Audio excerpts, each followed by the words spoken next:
BFM Patrimoine, l'émission 100% placement sur BFM Business. Et le grand retour de Jean-François Filiatre qui rentre tout bronzé de vacances. Bonjour Jean-François. Bonjour Cédric. Merci d'être avec nous de nouveau pour une nouvelle saison. Le directeur éditorial de Marché Gagnant. Qu'est-ce que vous nous proposez comme sujet pour ouvrir le feu? Eh bien Cédric, cette semaine, je vous propose de répondre à la question que nombre d'épargnants se posent. Faut-il ou non revenir sur les marchés? Alors, le début de la semaine, on l'avait vu, avait été relativement favorable à la Bourse de Paris, même si aujourd'hui, avec le recul actuel de 0,4%, on est en train de se calmer. Hier, à Wall Street, le Standard & Poor's a recommencé à rebattre de nouveaux records. Alors, la question, elle est, somme toute, relativement légitime. Vous lâchez les chevaux, vous devenez un pur boursier, un spieler. Que nenni, en fait, mon ami. Vous savez que la logique de Marché Gagnant, c'est en fait de traiter la bourse avec une approche patrimoniale. Alors, ne comptez pas sur moi pour me transformer en trader. Je laisse ça à Stéphane Sauduteil. D'autant que, je vous l'avoue, je n'ai ni le temps ni l'envie de passer mes journées à me bousiller la vue en regardant plusieurs écrans. Donc, je continue dans mon approche de père de famille ou de mère de famille pour faire plaisir à ma copine Choupinette. Et comme à l'accoutumée en cette rentrée, Cédric, je vais essayer de résoudre les problèmes en prenant le prisme de la vraie vie. Donc en fait, répondre à la question le plus concret possible. Voilà, répondre à la question du jour, faut-il ou pas réinvestir sur les marchés, ça revient à peu près à la même chose que de savoir si oui ou non, cet été, vous pouviez ou non organiser une grosse bouffe avec des amis, des proches ou de la famille en cette période de Covid. Alors là, j'adore vos métaphores souvent, mais je ne vois pas le rapport avec la choucroute. Eh bien, en fait, je vais vous dire, les deux situations, elles sont strictement identiques si l'on s'en tient à une approche comportementale. Pourquoi? Parce que qui dit bourse dit action. Et qui dit action, Cédric, dit risque. Oui. Mais qui dit action dit aussi perspective de performance. Bref, pour rendre votre décision et savoir s'il faut revenir ou pas en bourse, vous allez donc, en tant qu'investisseur, vous retrouver confronté entre, d'un côté, la peur qui caractérise tout individu, et de l'autre, l'espoir et l'envie de gagner. C'est exactement la même chose pour votre repas. D'un côté, vous aviez la peur de choper la Covid-19, ou pire, éventuellement d'organiser une transmission entre vos différents invités, et de l'autre, vous aviez envie de profiter de l'été, de faire la fête, de voir vos amis et vos proches. Bon, donc on parle d'argent, on parle de santé, et ce sont d'ailleurs deux sujets très sensibles pour les gens. Exactement, à titre personnel, sur lequel leur sensibilité est exacerbée. Cela dit, on va peut-être, en se livrant à cet exercice, permettre à certains de découvrir un côté légèrement schizophrénique chez eux, parce que je ne suis pas certain, je vous le dis, qu'il n'y a pas des gens qui seraient prêts à faire la fête en période de Covid, mais qui, en pratique, refuseraient d'investir coûte que coûte en bourse. Mais ça, nos amis auditeurs et téléspectateurs le verront d'ici quelques minutes. Bon, si on reste sur le côté du repas avec des amis, de la famille ou des proches, on peut imaginer que certains ont peut-être renoncé. Ils ont perdu un peu de la saveur de la vie, vous pensez? Oui, on pourrait même dire qu'en termes d'épargne, ils ont peut-être perdu un peu en termes de performance. On va voir ça. Alors, assurément, on a une population qui a très peur du Covid et qui, de fait, limite les interactions sociales. Alors, très sincèrement, pour cette population, il faut qu'on trouve vite des protections médicales, car, en fait, à ne pas prendre de risque, il court un risque. Celui de l'isolement social. Oui. Et l'isolement social, c'est rarement bon pour le moral et pour la santé. En matière de placement, le raisonnement, il est peu ou prou similaire. Vous ne voulez pas prendre de risque, toutefois, vous courez un risque qui est le risque de perdre en performance. Alors, on sait tous que les épargnants sont beaucoup plus sensibles au risque de perte en capital que de perte en performance. Mais si on veut faire de la pédagogie, et ça a toujours été notre règle à cette heure-là, la moindre des choses, c'est de rappeler ce fait. Toutefois, je suis sur le point des placements entre guillemets sans risque, moins à crier au scandale que ce que ne peut faire la place aujourd'hui. Enfin, aujourd'hui, quand on prend les derniers, le baromètre de l'été, ça concerne par exemple le livret A, 20 milliards de collecte au premier semestre. Vous n'allez pas me dire que c'est un placement génial, le livret A, quand même? génial, non, mais je vais pas non plus vous dire que ce placement est une catastrophe économique. Voyez-vous, moi, en fait, j'adore un truc, c'est la cohérence du propos. Alors, à mon avis, c'est un sujet qui est être cohérent dans son propos, c'est un sujet très important si on veut faciliter la compréhension des messages par les citoyens. Alors, j'avoue d'ailleurs au passage qu'en termes de cohérence, cette crise sanitaire, c'est franchement, on atteint le summum du summum. Parce qu'un jour, il faut confiner, il ne faut pas se masquer, il faut se distancier, après, il faut se déconfiner, il faut se mettre un masque, il n'y a plus de distanciation, on n'y comprend plus rien. Bref, on obéit en se disant qu'on nous prend peut-être un peu pour ce qu'on n'est pas forcément. Donc, Cédric, vous avez un peu de bouteille sur le livret A. Que dit-on?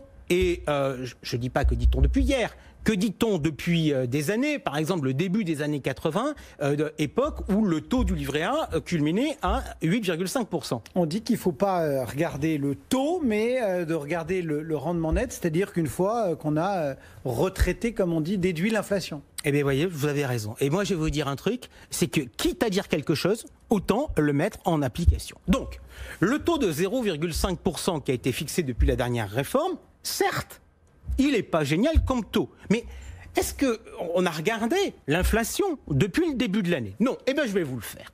En janvier, on a une inflation de 1,5%. Je vous le dis, le livret A, c'est pourri.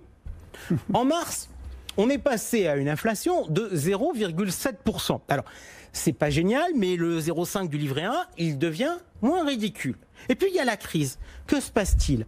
En avril, l'inflation, elle est à 0,3%. En mai, 0,4%. En juin, 0,2%. 3 mois de suite.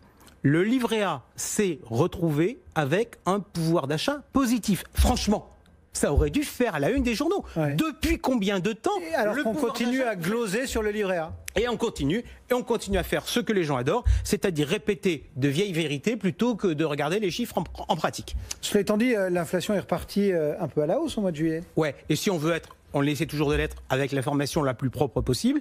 Disons qu'il y a eu des problématiques de relevé de prix en plus pendant la période de confinement.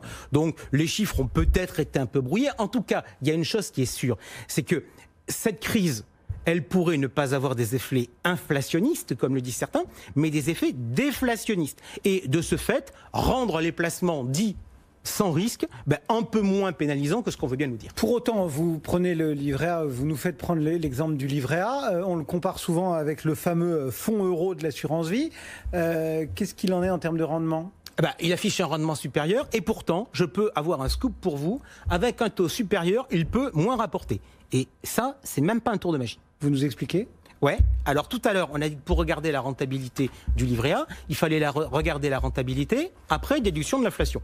Là, la hausse des prix, je peux totalement la négliger puisqu'elle s'applique de la même façon au livret A ou au fonds en euros. On va passer maintenant à une autre leçon de base, puisque c'est la rentrée des classes la semaine prochaine. Rappelons les b.a.-ba, quoi. La véritable rentabilité d'un placement, c'est celle après frais et après impôt. Alors, vous passez, Cédric, 100 € sur votre livret A. Combien vous aurez comme capital au bout d'un an ? 100,5. Ok, 100,5, donc les 100 plus les 0,5.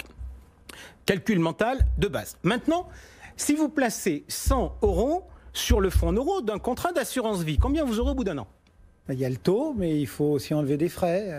Alors, on va faire le calcul, je vais vous aider. Allez, le taux, vous savez qu'il y a Cyril Chartier-Kessler, qui est le fondateur de Facts & Figures, qui tous les ans fait des estimations. Donc, Cyril Chartier-Kessler, donc, il fixe le taux pour l'année 2020 dans une fourchette entre 1 et 1,1%, c'est-à-dire un recul d'environ 30 points de base par rapport à l'an. Ne pas nous compliquer le... Ouais, c'est ça. Je vais vous simplifier le calcul, on va partir de 1. Les frais, maintenant. Alors, les frais, ça, c'est un vaste sujet. Pourquoi ? Parce que des niveaux de frais, il y en a presque autant que de types de contrats. Alors, chez certains, par exemple, les contrats Internet, c'est 0. Alors, ça facilite le calcul, mais je vous pose quand même la question, combien de clients bénéficient de telles conditions ? Si on regarde la répartition du marché, on voit que c'est une minorité. Le gros des souscriptions des contrats d'assurance vie, ça se fait dans ces établissements que l'on appelle les banques assureurs, c'est-à-dire les grands réseaux bancaires de la place. Alors on regarde les frais chez eux. Je prends les frais par exemple sur Nacio-Vie Multiplacement 2, chez BNP Paribas, 4,75 affichés dans le contrat. Milvie Initial à la Caisse d'épargne, 3,50. Eben de la Société Générale, 2,50. Alors, soyons clairs, message aux épargnants. Si jamais vous acceptez de payer 4% à l'entrée pour gagner 0,5% de plus que le livret A avant impôt, eh bien, je vous le dis franchement, vous êtes azimuté, autrement dit, vous êtes à l'ouest. Bon, mais est-ce qu'il est possible de faire un comparatif en se basant sur des moyennes ? Alors, pas grand monde en fait ne communique sur des moyennes. Pourquoi ? Parce que les frais sont négociables. Toutefois, dans les différentes données qui existent, je trouve que les données qui sont publiées par la CLCV, l'Association de consommateurs, dans son observatoire annuel de l'assurance vie sont assez crédibles. Donc la CLCV nous dit que pour les contrats ouverts à la commercialisation, l'an dernier, les frais étaient de 2,33%. Donc si on va considérer, hypothèse de travail, que le taux de 1%, il est stable dans les années à venir. Eh bien, si vous payez 2,33% de frais et que vous avez 1%, au bout d'un an, votre capital, il sera de 98,65 €. On aura perdu de l'argent. Voilà. Au bout de 2 ans, vous serez à 99,63%. Donc on aura perdu de l'argent. Alors, vous aurez perdu de l'argent. Moi, je ne suis pas très gentil, j'aurais tendance à dire que votre argent aura surtout rapporté au système. Ça me rappelle d'ailleurs un vieux sketch des Inconnus sur la bourse que je revoyais. Avec le New ? Où en fait, on prenait le pognon, donnez-moi 100 francs, on se le mettait dans la poche et il n'était pas investi. Donc, au bout de 3 ans, avec votre fonds en euros et vos frais moyens, vous passez au-dessus de la ligne de flottaison puisque vous êtes à 100,63%. Mais le lièvre, avec son point de rendement, il doit toutefois se rendre compte à l'évidence. La tortue PEA, la tortue livret A, pardon, avec son minable 0,5%, elle est encore loin devant. Pourquoi ? Parce qu'au bout de 3 ans, sur le livret A, les 100 € sont devenus 100,55 €. Alors, vers la 5e année, en fait, le match commence à s'équilibrer, mais on ne prend pas en compte la fiscalité, parce que je le rappelle, sur le fonds euro, tous les ans, on va déduire les prélèvements sociaux. Donc, je ne vais pas vous embêter pendant des heures avec des calculs, je veux juste vous faire retenir l'idée suivante. Vous avez vu qu'avec la crise du Covid, il y a le jour du dépassement. Vous savez ce que c'est que le jour du dépassement ? C'est le jour où la Terre a consommé plus de ressources que ce qu'elle est capable de produire. Eh bien, avec la crise du Covid, le jour du dépassement, il s'est décalé d'1 mois. On doit être, je pense, cette année au 22 août. Eh bien, je vous le dis, si on devait créer le jour du dépassement, qui serait le jour où le fonds en euros devient en moyenne plus rentable que le livret A, eh bien, je vous le dis, il s'éloigne d'année en année avec la baisse des taux. C'est-à-dire que là, si on ne prend pas les prélèvements sociaux, vous nous avez dit 5 ans de fonds en euros moyens, on va dire, pour passer devant le livret A. Ouais. Et un jour, je pense que je vous ferai une chronique pour savoir si le fonds en euros a encore une utilité. On va se fâcher avec tous les assureurs. Bon, on vient de voir le cas de ceux qui ne veulent pas prendre de risques. Il y en a d'autres qui, eux, l'ont fait, ce sacré gueuleton avec tous leurs potes, Covid-19 ou pas. Si on continue l'analogie, est-ce qu'on considère que le risque d'investir est important ? Alors, je suis embêté pour répondre à cette question, mais je vais le faire quand même. Alors, en fait, si on regarde le risque sur les critères traditionnels, je pense que le risque d'investir sur les marchés est aujourd'hui important. Pourquoi ? Parce que j'aurais tendance à dire que nous n'avons perdu que 16% peu ou prou depuis le début de l'année, alors qu'on voit bien que la situation économique s'est fortement dégradée. Autrement dit, un phénomène que l'on voyait déjà avant, c'est-à-dire la décorrélation entre l'économie et la valorisation des marchés financiers, s'est amplifiée dans la crise. D'un autre côté, il faut bien reconnaître que le monde économique dans lequel nous vivons, il est totalement atypique, en particulier à cause de l'interventionnisme des banques centrales. Bref, les banques centrales, aujourd'hui, ce n'est pas l'économie qui fait la loi sur les marchés. Ce sont les banques centrales. Et elles le font directement, comme par exemple au Japon, ou indirectement, partout on sent qu'il y a une volonté de tenir les marchés actions. Alors, c'est une protection. Elle ne tiendra pas ad vitam aeternam. Alors, on verra d'ailleurs aujourd'hui ce qui se dit à Jackson Hole, puisqu'il y a la réunion en format virtuel. Mais pour l'heure, on peut dire la chose suivante, c'est cette protection, elle est là et il ne faut pas la négliger. Bon, mais le repas, vous le faites ou pas ? Alors en fait, je vais vous dire, la vérité, elle est entre les deux situations. On fait un pique-nique. Non mais, moi, comme toujours chez Marché Gagnant, on essaie de comprendre les réactions des uns et des autres et d'essayer de mettre un peu de raison dans tout ça. Donc, première question, faut-il avoir peur de tout ? Ma réponse est claire, c'est non, parce que sinon, on ne vit plus. Ne comptez pas pour autant sur moi pour dire qu'il faut qu'on fasse n'importe quoi sans se soucier des autres. Moi, je pense que le vrai sujet, c'est la jauge. Bref, c'est vu les conditions d'accueil, vu la taille de votre logement, de votre lieu de réception pour votre repas, et si je transpose sur la partie patrimoniale votre sensibilité personnelle au risque, mais vous devez définir la jauge pour voir là où, en fait, le risque est supporté. À partir de quand vous dormez plus la nuit, quoi? À partir de quand on considère que l'on rentre en situation de problème. Alors, sur la partie action, nous, chez Marché Gagnant, on a tendance à dire que 30% d'actions dans un patrimoine financier, c'est acceptable pour le commun des mortels. Chacun peut d'ailleurs aller sur le site pour faire ses propres calculs.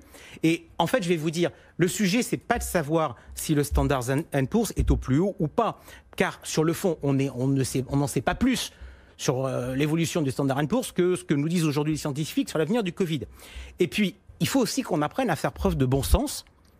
Si je sais qu'il y a un risque qui est un peu exacerbé, je vais vous proposer un truc tout bête, Cédric.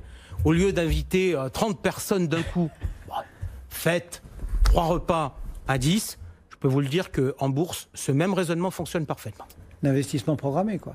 Ouais, en tout cas, rentrer progressivement en fonction de ce que l'on a à faire, en ne négligeant pas ce que l'on a déjà d'investi sur les marchés. C'est Jean-François Filiatre. Merci Jean-François, on se retrouve tout à l'heure. S'il y a des questions. Mais il y en a des questions, rassurez-vous. Les gens vous attendent. La blanquette de vous. Les gens vous attendent exactement pour les recettes du repas à 10.